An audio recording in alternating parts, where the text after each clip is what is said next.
everything to me anyway seems just so elusive. You don't really know what's going on. The missions are secretive and things like that. So, what made you want to join the military? Um, well, honest, I didn't want to join the military. Um, I was in a car accident. I was going to bought this college and came home uh, in a car accident. Uh, and it built up all these, and it's like we ain't afford you to go back to school and get a job. I wasn't feeling that. So I started going. He asked me what I wanted to do, and I told him, "Well, what about the military?" And he took me down to some of the military offices. I wanted to go to the Air Force, but they wasn't there. Uh, I went by the Marines, and they told me come back after they get done eating lunch. I went to the Navy office, and they was eating lunch, and they was like, "Come on in, you want something to eat?" So that's how all that went. That's how they got Felt, me. felt a little bit more at home, huh? Can you hear So me? I can hear you. Okay. I was saying you felt a little bit more at home with that one, huh? Oh yeah, this it felt. I mean, it felt like they actually wanted me. So they invited me in, and I talked to them, had a sandwich of my own, and took a pre-test, and it was like, uh, we can get you out of here in the next couple months if you want. So, and it took off from there. Wow. Well, what made you keep enlisting? Well, well, Tricky when we question, y'all. when we are young, we kind of do young things and True. don't make the best decisions in our lives. But sometimes those situations can cause us to grow up faster and make the decisions that we need to make. So what happened to me was my oldest son's mom got pregnant. I didn't know what I was because I wanted to do 4 years, get some experience, and then get out uh, and like go back home to Charlotte. Done a good job, but no backup plan. That threw me for. I was like, I just give 4 years so I can take care of my son, and because that's what my mom instilled of me. You take care of your family, and you're not going to be one of the guys that you created a life in the. So I'm sure that I put my in the right, so I was able to take care of him, and and before I could even before I could even re-enlist, I started to enjoy it. I started to enjoy learning my job, learning my craft and my trade. So, and I a military family within that organization. So, I just started to enjoy it more. So Cool. that's what So comes. yeah, and so that was going to be one of my questions too. I mean, is your family military? You have other people in your family that have joined different ranks of the military? Well, I was in the army. Um, My oldest sister, she was in the Navy before I was. I think she Okay. joined the Navy, like I think she joined in 92, 92, 93, something. She only did one enlistment though. Uh-huh. Uh, my nephew, he had joined the Navy and just got out. Um, Other members in the Navy, I have like who retired from the Air Force. I have a cousin who joined the Marine, and he did one enlist. out. Um, yeah, I have several people in my family who joined the service, um, Cool. and some who have went the distance and retired. Very good, very good. Yeah, we I've had some family members. I don't have any that I'm aware of that, perished during their service. I know that my uncle actually married a lady, and her first husband was declared missing in action, so And they never could find him. So yeah, that was rough. I, unfortunately, I have lost several friends, uh, workers, associates, also witness people losing their life while in, whether it be duty or off duty. Mm, wow. So, what's a day in the military like? Did you go to Afghanistan? Have you been to Desert Storm? Any of those? Well, Have no. you been deployed? Oh yeah, I've did. Every service has a different kind of deployment. Uh, Okay. the Navy, when you think of Navy, you think of strictly water. So we are mainly water on the water. I've done 9 deployments. Oh wow. So each one, well, when I first came in, it was 6 month deployments, and then they just after Desert Storm, they just got way longer after that. I think the longest one I've been on is like 10 month deployment. So so a day in the Navy, it depends on where you at. Okay. So I can tell you what I experienced. If you on if you either on shore duty or you on sea duty. If you're on shore duty, I mean, you're on shore duty, it's really close to being like a 9 to 5 job. Okay. Now, if you're on sea duty, that's totally different. So you wake up to reveille, and that's just, you know, bells start ringing, reveille, reveille. All hands heave up, heave out, trice up. Now reveille. A lot of people don't realize that when they say heave out and trice up, that trice up part is due to back in the day when they used to have these slabs of steel that you used to sleep on.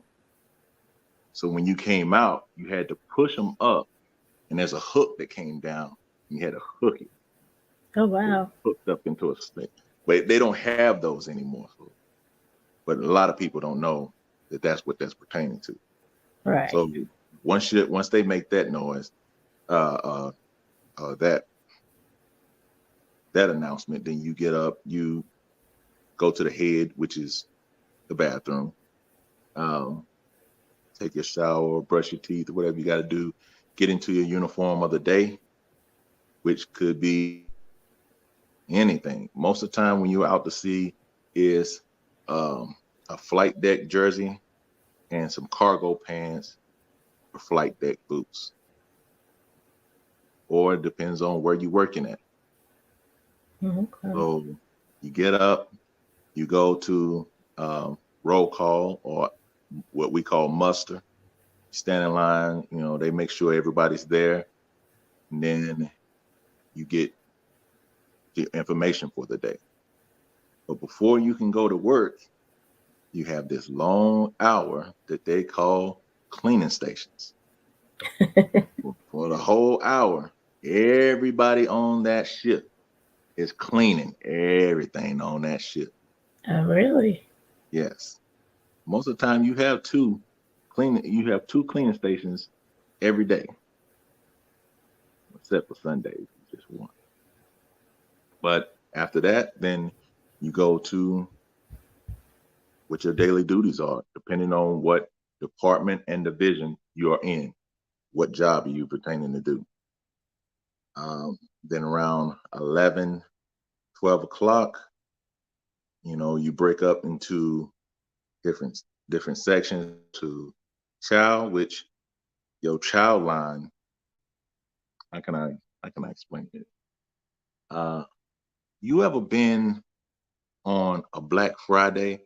How, you know how the crazy them people get on a Black Friday? How long them lines is? Yeah. Them lines, them lines ain't got nothing on the child line. Really? Child line comes from the child up the ladder wells or the stairs Mm-hmm. out into the hangar bay. And if there's too many aircraft out there in the hangar bay, it'll keep going up the ladder wells all the way up to like the third floor and then go out and down the hallway What? And y'all have how long for this? until you can eat or whatever your supervisor gave you. And if you don't, if you feel like, and if you know that line is going to take too long, we got two ship stores on the aircraft carrier. You better go get you some noodles or something. Gotcha. Because you can't come back late, right? No, no, can't come back late. So Lord once have you mercy. once you eat and you come back, maybe another group will go. But then after you come back and you do your job, start working, and then um, that's when the second shift will come on around about 6 o'clock because you work 12-hour shifts, or if you did what I did, which is an ABH, um, your hours can lag on for a long time, like 18-hour days Oh, wow. every day. Sometimes you can get to eat. You just took a shower, laid down for about 4 hours, got back up, rinse, wash, and repeat. Wow.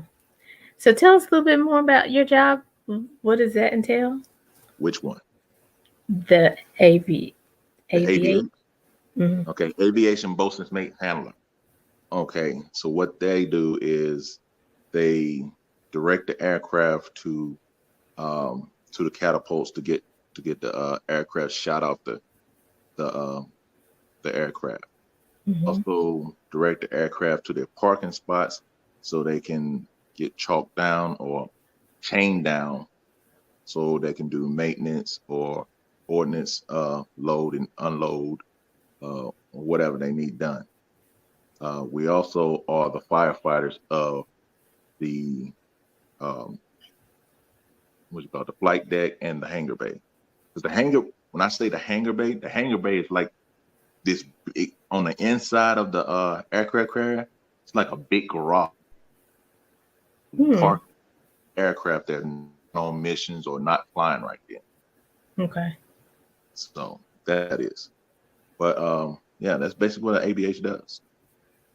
So how many aircraft carriers can you have on a ship?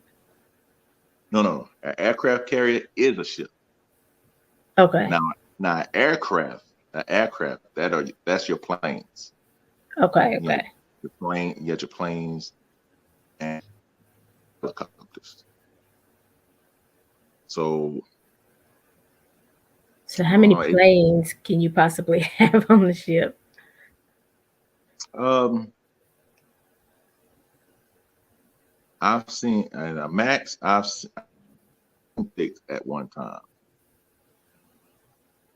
How many? I missed that. I've seen 36 at one time, Oh wow. but I'm pretty sure it depends on the aircraft, um, the AVH parking them. If they Right. if they not if they nice with it, you can get some more in there. Wow. I'm just thinking about because I mean these ships when you look at them, I mean they are huge, and to think that you can even have six airplanes on there is amazing. So to be able to have 36, that's a huge ship. Well, the aircraft are 3 football fields long, so Wow. that'll give you a idea on how big that is. Good gracious. So how many are you how many of you are on the ship? Work, the military employees. How many of Well, you are there? well, before the what do you call it? There's all at one time for the ship's company. there's 3,000 of us. Then when the air wing, that's the people who are attached to, that's the pilots and everybody that's attached to those squadrons for those aircraft. It's like Mm-hmm. 2,000 of those that come on. So at a max, you're looking at 5,000 people at one time, which we call the floating city. I imagine so. Good gracious. That's amazing. Just that part already. Oh yeah, you have some good times out there, some good and bad times. Right. So, like when you're on the ship, or on the carrier, what do you want me to call it? A carrier ship? Which one? It doesn't matter. It doesn't I matter. understand what you're talking about. So, and of course, we all seen the movies and all these kind of stuff when you're going through boot camp and things like that. And, um, but like, how true is that? Like, I mean, I know they are training you guys because you never know when war is coming.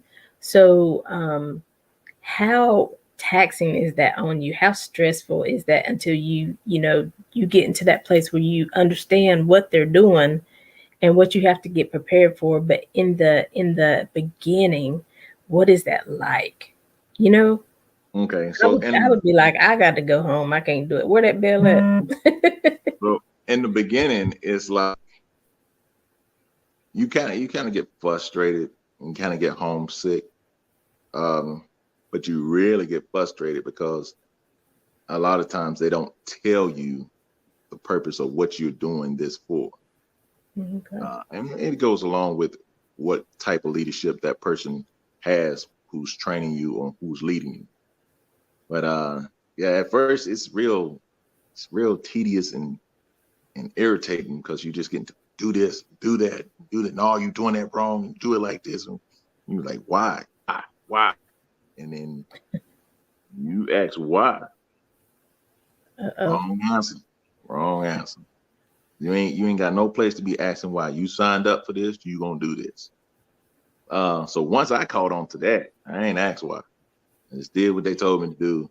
And afterwards I started asking people like, hey, do you know why this is?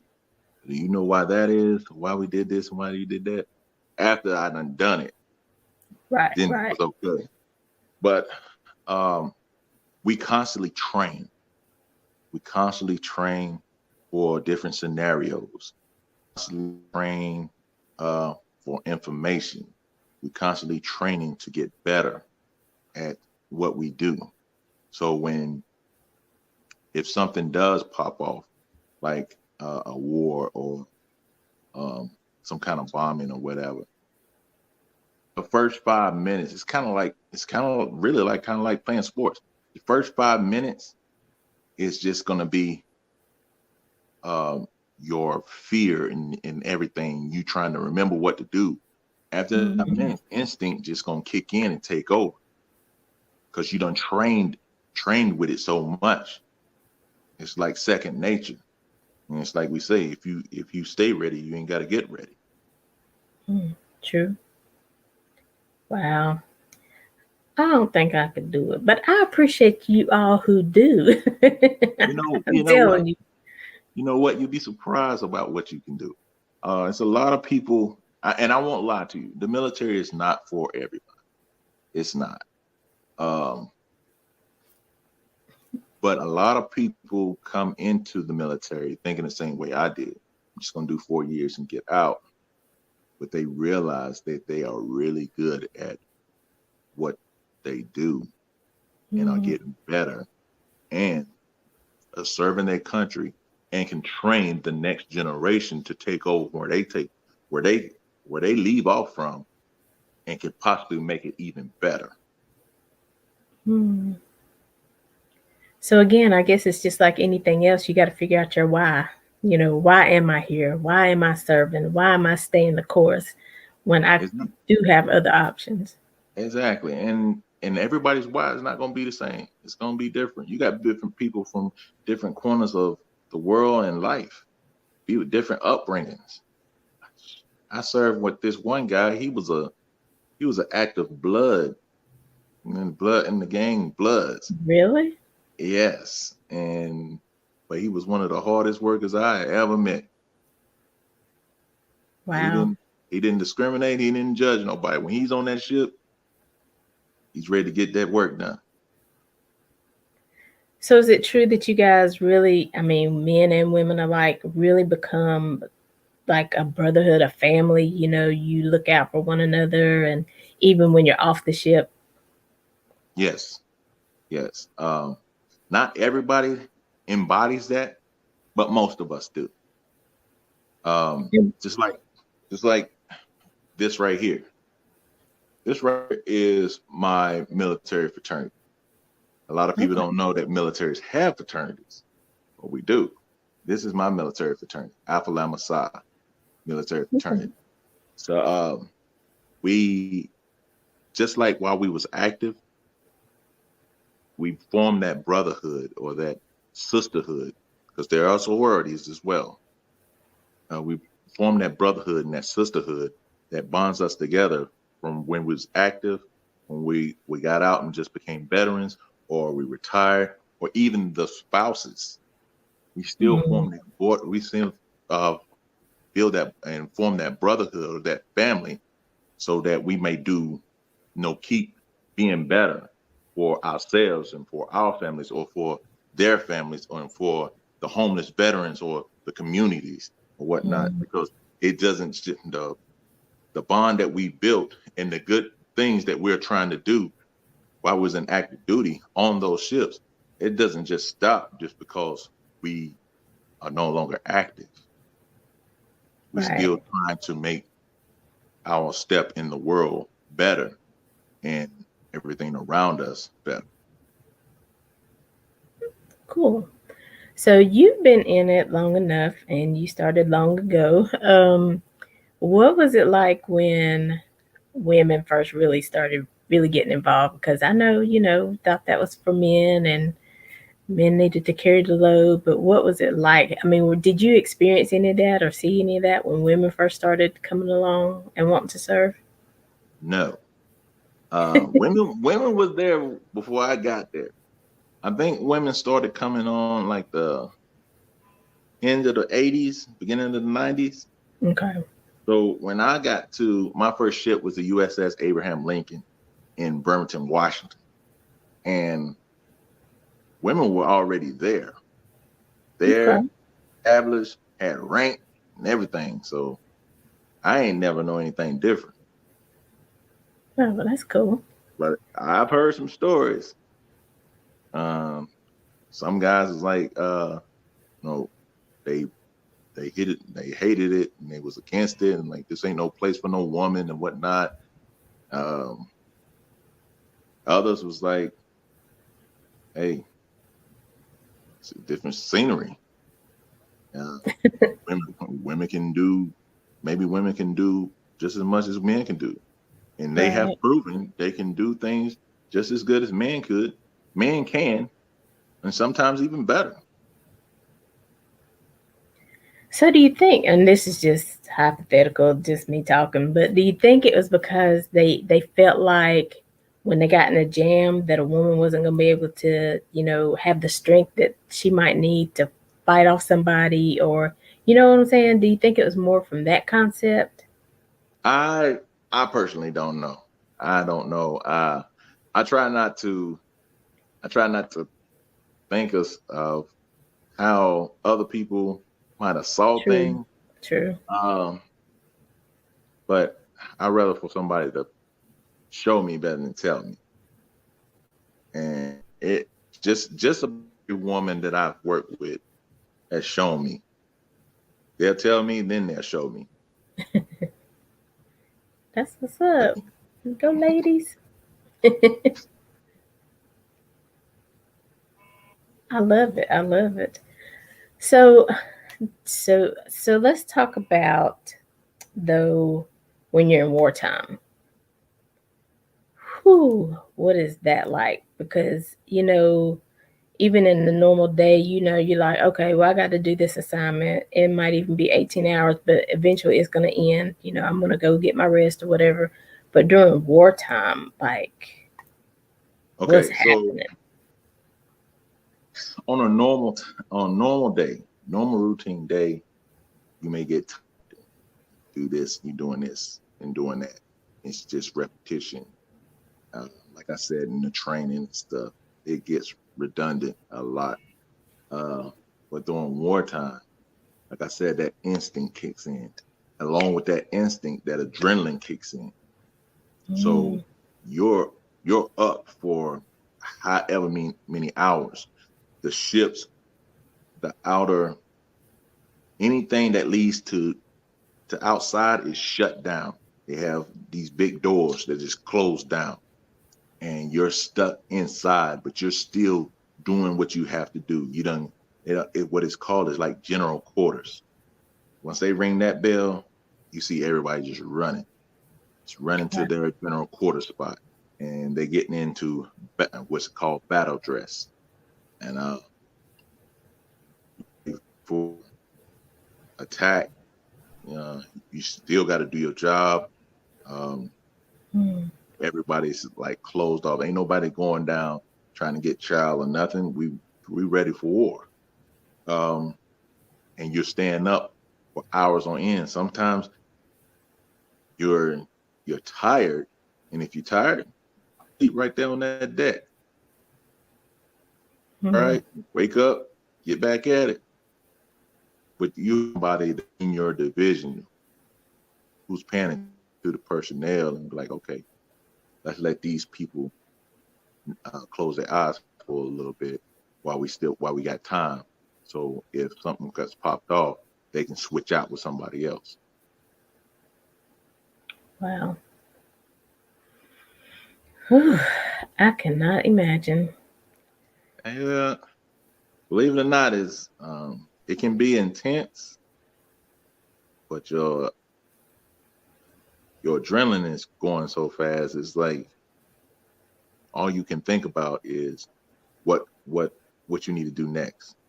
If you're always thinking ahead, you won't get stuck. Hmm. Gotcha. Was there ever a time when you thought, well, I don't know about this one. It's kind of rough. Might not get to see my family again. Well, I don't know if you remember. Um, remember when the Cole got bombed? You remember that? When what? The USS Cole got Cold. bombed Mm-hmm. over in the Arabian Gulf. Mm-hmm. I think it was in the Arabian Gulf. Well, the Lincoln was um, over in that area, and we heard about that. And, um, that was around about the same time that we had a smoke coming up from the back, and they kept announcing, telling the boat to stop, and Mm. they didn't know what was going on with this boat, and it just kept coming towards the ship. Uh, and this was right after we heard about the cold in the same area that we're in, and it was like we're about to pull out, and all kind of stuff about us. About to start building all kind of bombs, start dropping them on everybody. And that ship came up, and then captain gave the call, and they turned that whole boat. Wow. So there's a lot of stuff that goes along with uh, being in the being in the military and during wartime, and um, just you just gotta keep head on straight. Because if you constantly thinking about home and stuff like that, your head is not in the game, and you can easily get somebody hurt. Or kids, you're not concentrating on what you need to do. So that was going to be one of my next questions. Like, even with your family, so like, how do you navigate that? Because a lot of times they don't know where you are. I know my godson left this area to go stay with his dad during high school. Well, his dad is in the Navy. You might know his dad. I'll tell you offline. But because he's in Norfolk, or he was at some point. Um, And so, but he went to go be with his dad, but his dad was out to sea quite often. So he was there, I mean, stepmom and all that stuff, brother, they were cool and everything, but he still wasn't with his dad. So the purpose you took him down there for wasn't really happening. So how do you navigate that? How do you let your children and your family know, look, I love y'all, I can't talk to y'all, but you know, I'm concerned about you and I'm here for you. Well, if you're married, well, I ain't even gonna say if you're married. Just you before you deploy, you talk to your family because it's not necessarily you're gonna have a chance to email them or talk to them as much as you want to while you're out there. So you take that time before you deploy to talk to your family and let them know that I might not be able to contact you as much, uh, but believe and just know that I'm thinking about you and I have you in my heart always, no matter what happens while I'm out there. Now, when you're out there, um, you're of course you're gonna think about your family because you're human. You're gonna miss your family because you're human. But when something something starts happening out there, that's out of your control. Right. What you have to do, because you're standing next to your brothers and sisters that's counting on you to put your part of the load so y'all can effectively do what you have to do in order to protect our country, protect each other, and have a successful mission and get back home safely. Hmm. Because if your mind ain't in the game, they're gonna straight up tell you, we don't need you here with your mind messed up because you ain't gonna do nothing but slow us down or mess something up. Wow. Which brings me to another point, PTSD. Um, do you do you experience any of that? I don't know if you want to talk about that, but do you experience any of that? I have major depression disorder and schematic syndrome. Um, I have a lot of I have a lot of associates and friends who like my best friend, he suffers from PTSD. Um, but So what do you do? How did they deal with it when you're on the ship, and then when you come back home? you Because want it's got to be happening while you're already there. It's occurring. It's starting. The seed has been planted. So how do they deal with it? I'm gonna tell you something that's funny and that I think is I funny now because I'm out and to see from the other side how they're transitioning, trying to help sailors now, vice when I was in, because they ain't trying to help us. They told us to suck it up. Um, Mhm. they like they told me I had anger problems, Oh and wow. I'm gonna read I this real quick. Hold your thought, but I want to read this. Mr. Roberts, on behalf of all of us here at SIBN, thank you for your service. We thank you for protecting the rights that we hold so dear. I want to make sure you saw that. my pleasure, my pleasure. But what I was saying was like they labeled me as the as an angry black person. Like I had issues with being mad all the time, and but it wasn't until I retired from the military and went to counseling and found out that I was suffering from major depression disorder and that my anger was my body trying to mask, keep people from seeing the vulnerable side of me from breaking down and crying and whatnot. So I would get mad instead of crying and stuff um, Hmm. to protect myself from people seeing that I'm vulnerable. Right. But I never knew. I just little stuff just get off all the time, and I never knew that. Wow. Now I know some guys who they seen more action than I have, and then they would blow up over little stuff. You wrote my name wrong on this paper, and they get mad and be ready to fight. And Wow. it's it's crazy. Little simple things to set them up. Uh, Mm-hmm. so I think PTSD affects everybody kind of different, and like myself, um, my my major depression disorder comes from several different things that has happened to me from when I was in the service. Wow. And you know, and it really comes all full circle with, anybody that you're dealing with. We talked about even with kids in school and they're acting up and you just want to label them as bad kids, but it's something that's causing them to act that way, or they don't know how to verbalize what's really going on. And so all they have is this, oh, why don't you understand? You know what I mean? And so I say with that, with domestic violence, all of that stuff, you have got to be willing to do the work to see what the root of it is. But, we're really just coming into this knowledge that it's okay. You know, it doesn't mean there's something wrong with you. It just means we got to figure out what's going on. And even before, a lady was on the show maybe last week, and she was saying that they were saying her child had ADHD, but she was like, okay, so what does that mean? What? How do we fix it? What am I supposed to be looking for? And so we're really just now, for the military, for everybody, just branching out and digging deep to see how we can help people to get over and function well. Exactly, and it's a part of uh, goes back to being a part of leadership. You got to know your people. You Mm-hmm. can't treat everybody the same because everybody's not going to be the same.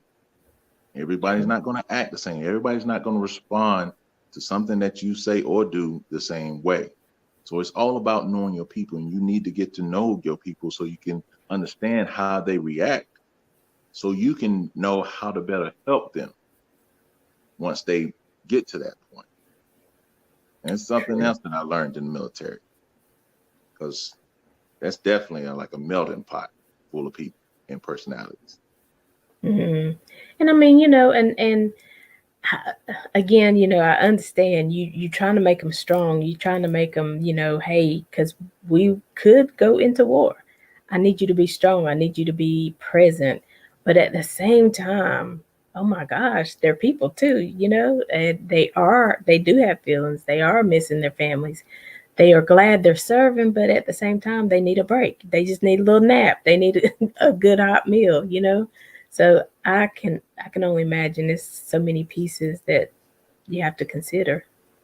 Yeah, but I mean, it makes most of us stronger, should I say? Makes most of us stronger.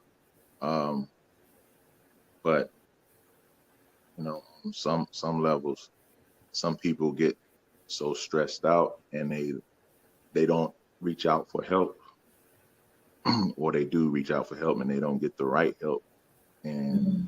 they end up taking their own lives. Um, Sometimes be working too long of hours, and they ain't got no rest, and nobody's paying attention, and they just trying to keep pushing themselves so they can, being a team player, but trying to push themselves, but they're so tired they get complacent, or they're not thinking of little things, and something happens, especially on that flight deck. Little things happen, and next thing you know, somebody else done lost their life. So Mm-hmm. you Whew, just I'm telling you. you just I, gotta you just gotta watch out for one another. Pay attention to your shipmates, your friends, your soldiers, whoever they may be, even your supervisors. Look out for them too, yeah, uh, because they do a lot more mentally than physically, and that can be wear and tear on you as well. absolutely, absolutely. Ooh, that's a lot. That's a lot. So when you're on the ship and you guys are still on active duty, when days like this, like Memorial Day, comes, are there certain services that you guys do? Um, Um, they have church service. Uh, they always serving something good. Like steak and lobster or something like that. Um, maybe if we're not in wartime or whatever, then maybe they be having big buck bingo on TV or whatever. You play bingo, or they they break out the um, they break out the basketball court and put it in the hangar bay, and people go out there and play basketball court. Or they have a steel beach picnic up on the flight deck. oh, They try and cool. do stuff to try and build the morale and have everybody just relax a little bit. Hmm, that's good. That's very good. That's important. Wow. So, is there anything, maybe a question I haven't asked, but something you might want our family to know about the military, or maybe even speak to somebody who's thinking about going into the military? They're young, they don't really know what they're getting into. They want to serve their country, they can get an education or whatever, but just kind of speak to them. What do they need to think about and consider? Well, I would say do your research. Don't just be going in just to go in. Go in for what you want to go in, what interests you. Don't don't just go in and let the military pick your job.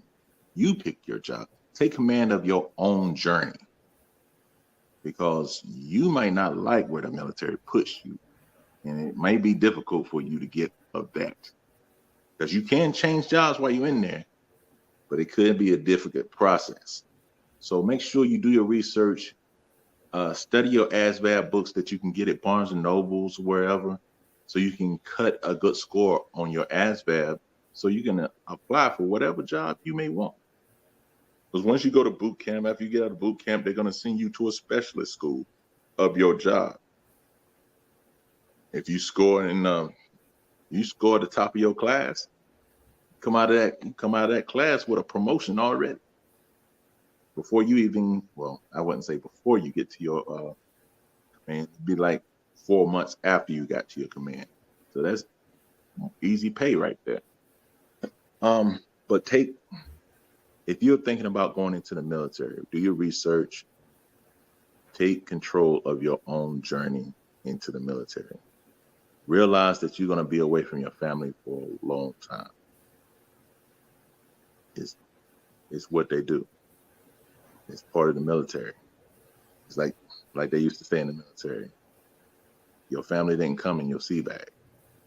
So you have to be independent and know that your family loves you and they're always going to be there, and you'll see them once you get back or whatever you may be doing.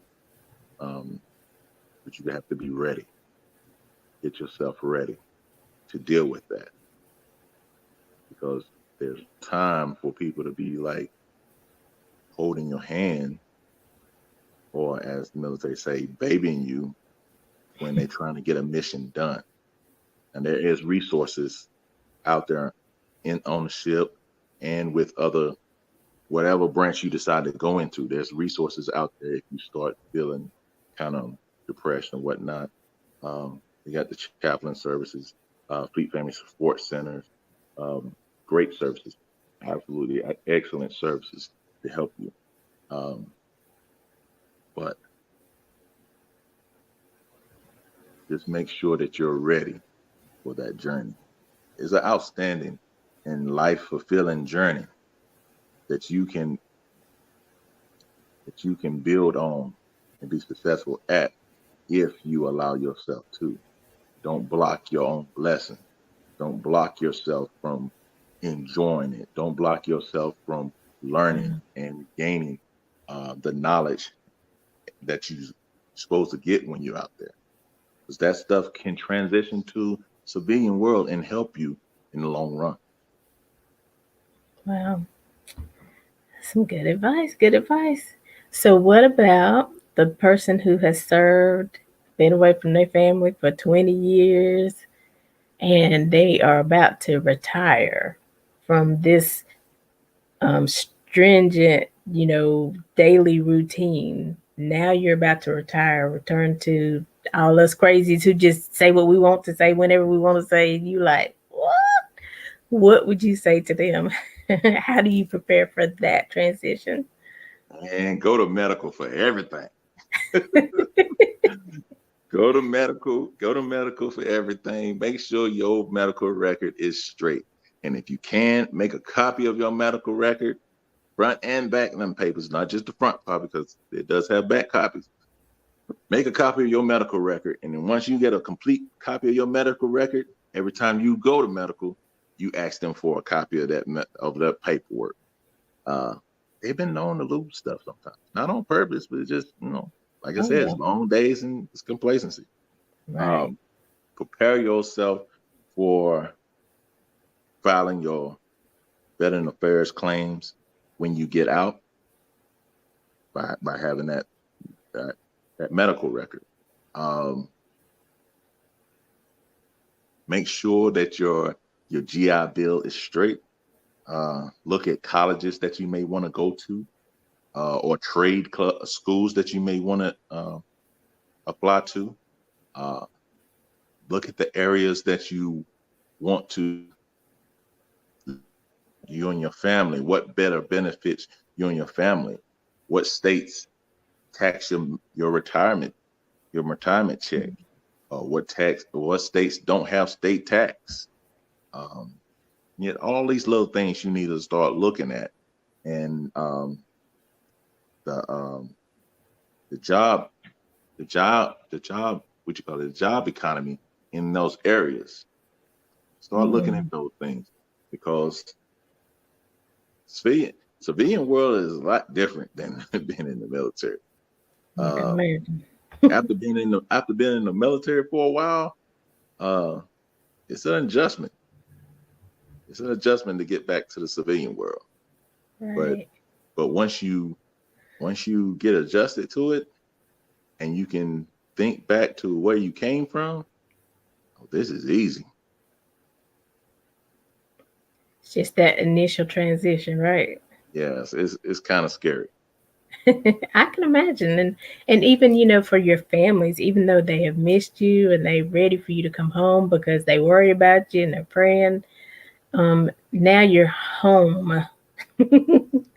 Now Well, you are initially coming home on a military, schedule. You want to get up at 3 o'clock and clean the house or something. Everybody's like, "What are you doing?" well, and that's the thing when you go on deployment and when you go on deployment, if you're married and you go on deployment now, your wife or significant other, um, they're the mother, dad, and head of the household. And if they're working too, they got four different jobs. Mm, So when you come back, that honeymoon stage, and like, hey, dad's back, or yay, mom's back, or whatever, and then um, you've been gone for a while this other person's been running things, and mm-hmm. you might bump heads a couple times, but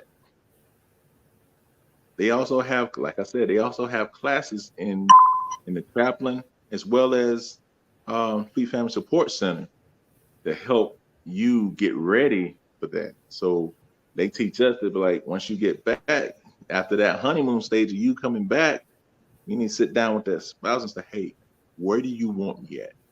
What do you want me to take care of? Because it's not fair for you to just come back and just take over everything just because you always the head of the household or you the man or whatever you providing for the family. That's not fair to them because they've been doing it for all those months you've been gone. So Exactly. so you need to sit down with them and be like, hey, thank you for taking care of this family while I've been gone. I know it's been trying. I know it's been stressful. I'm here now. Where do you want me at so I can help this off your shoulder? Wow. That's some really good advice right there. I mean, you know, because you don't think about it. You think, you know, I'm just gonna come home, and even the mom, you know, she thinks she's gonna come home, and the kids are just gonna love on her. The kids are gonna come to her, ask her every question, but they might run to the dad, be like, "Dad, can I do this?" And she's like, "Wait a minute, I'm the mom." You know what I'm saying? So it's definitely gonna be an adjustment period, but I just hope and pray that they take that time to adjust. They don't take everything so personally. It's not that because the child didn't honor your opinion. It's just what they're used to doing. So Exactly. I just hope that they take that time to go through that transition and transition together, work together, talk to each other. Communication is key in everything. You got that right. Awesome, awesome. So, what do you say you still do for the military? Well, I still work for the United States Navy. Uh, I work on Naval Station Norfolk Base, which is the biggest naval base in the world. Uh, but I work at the airport, and I'm the person. I'm one of several phenomenal people. My coworkers are phenomenal. I ain't nothing I could say more about them. They are awesome. Uh, we uh, we handle the people for Space A flights and deployment flights for the Air Force or whatever service that may be going on, NALO flights uh, that may be flying out for the passengers. I work in the passenger service department, so we handle all the passenger service situations and boarding and debarking the aircraft or whatnot. So, and for all the other military people who are veterans and active duty or retired, yeah, I'm one of the people that sign people up for Space Aid flights for in in the states and overseas. Okay, very cool. Yes, yes. So, what do you think happens to some of our military who come out? They might have some injuries. They need medical attention. They become homeless. How can we help? What you know? What's happening there? Well, I think Veteran Affairs and you have a lot of other organizations that are trying to get involved. They have a lot of different programs at the Veteran Affairs um, around the country uh, and the world, that is, trying to help what they can do to make sure that we take care of these veterans and how lessen the amount that are homeless or Yeah. need medical attention. Um, there is a lot of homeless veterans. Hmm. I didn't realize that until after I got out the military. Um, these military fraternities, there's not just one. There is several military fraternities all over the country that are uh, also participating and trying to do what they can for the community and the homeless veterans in the community, trying to help them with homes and shelters, Yeah. clothing, food, toiletries, whatever we can do to try and help them better lives or get them on the right road. There's programs out there to help education, to try and help them get a job so they can stand out there on their own feet. Now, stuff happened, I have no idea. I'm pretty sure everybody has their own story. Oh yeah. Yeah. Um, But yeah, I meant more like, you know, are the resources there, or maybe people just don't realize there, you oh know, no, no, there's help. no, and that goes along with Coast Guard, Army, Navy, uh, Air Force. There's programs in each service as well as the Veteran Affairs there to help homeless veterans. Now there are some homeless who um, their pride gets in the way, but I mean, there's a lot of people who ain't homeless who pride gets in the way, um, and it's all about continuing to reach out to them, continue to try and help them, even if they turn it down. Keep continuing to try and help them because there's a reason why they are where they are in life, and they may feel like it's hopeless to try and get any help, or they try to get help before somebody shut them down. Right, So why do right. they need to keep torturing themselves and breaking themselves down? Because if that person ain't help them, why would this person help? But we got to keep trying. Amen.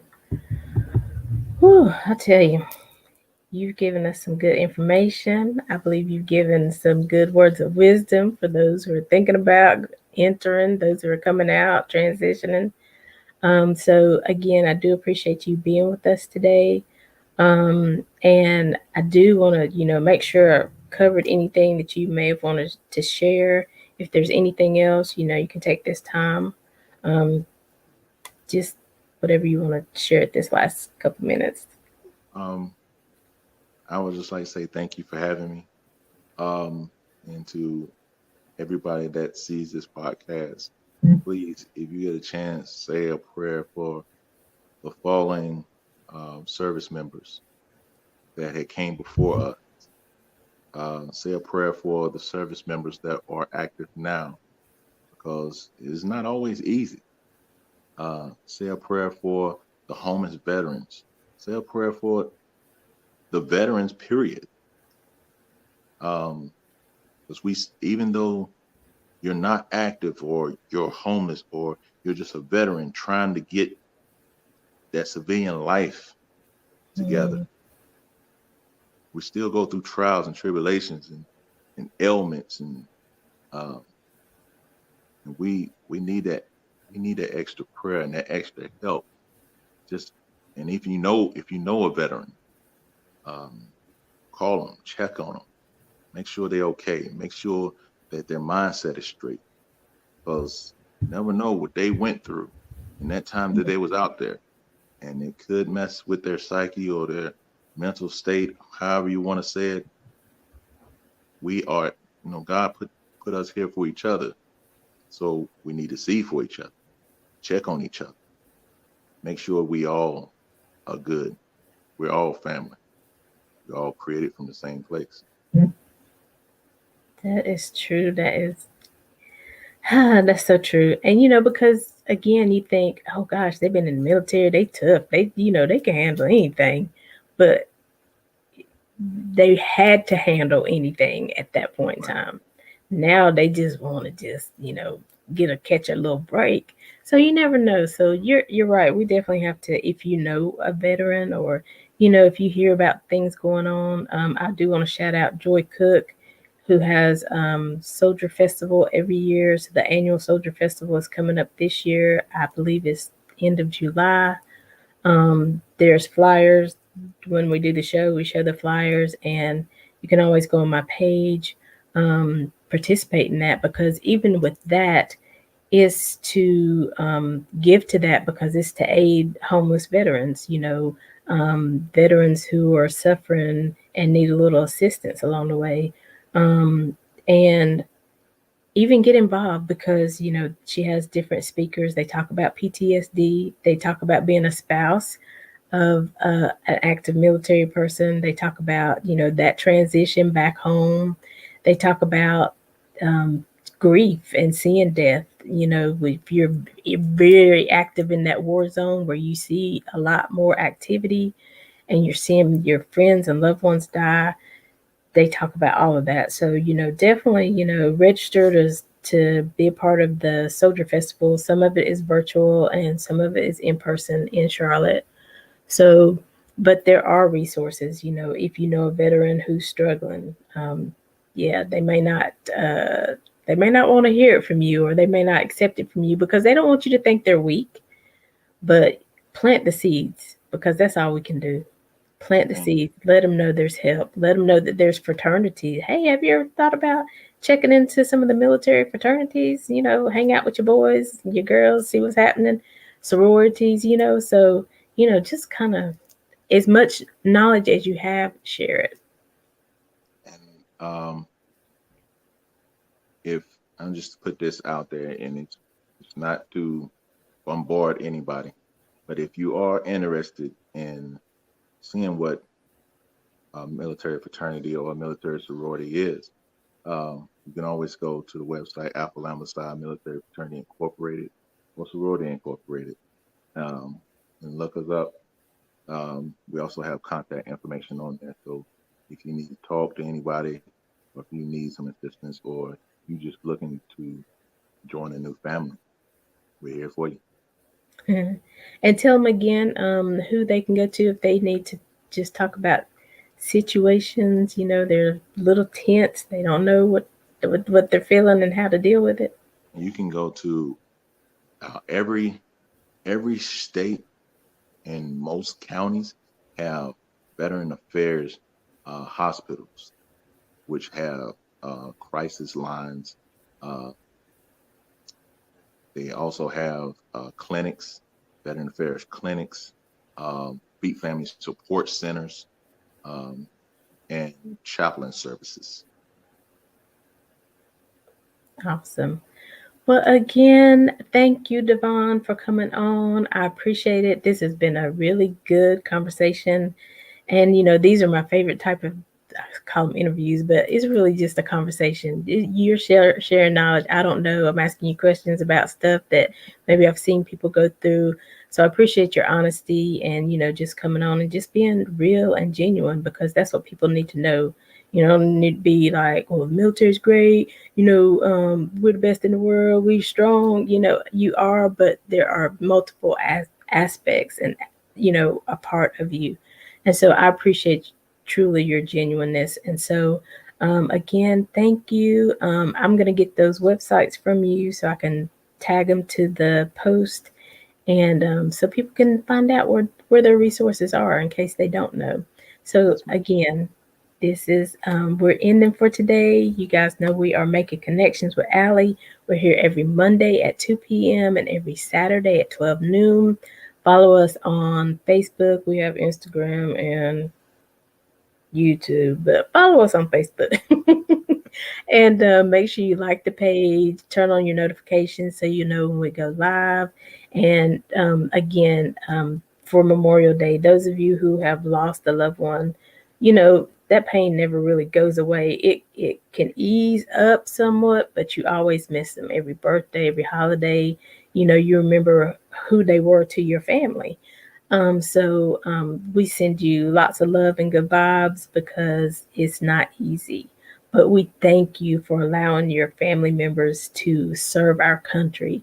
We didn't know all of them, but we owe all of them our deepest gratitude. So thank you, Devon. We appreciate you. Pleasure's all mine.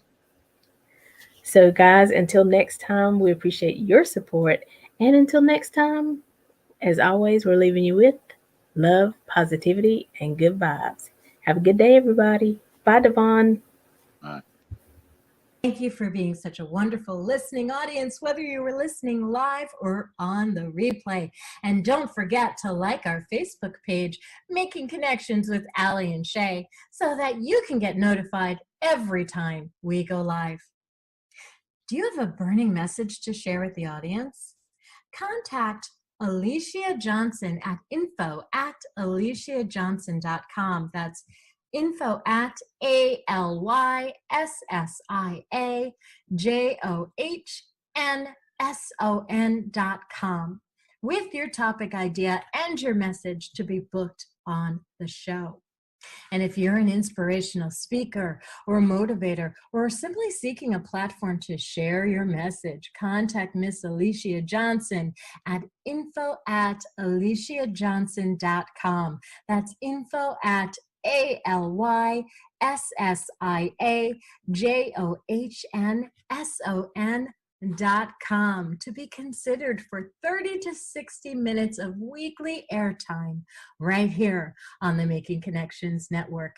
Again, contact Aly Johnson at info@AlyJohnson.com. That's ALYSSIAJOHNSON.com to be considered for 30 to 60 minutes of weekly airtime, your own radio show right here on the Making Connections Network.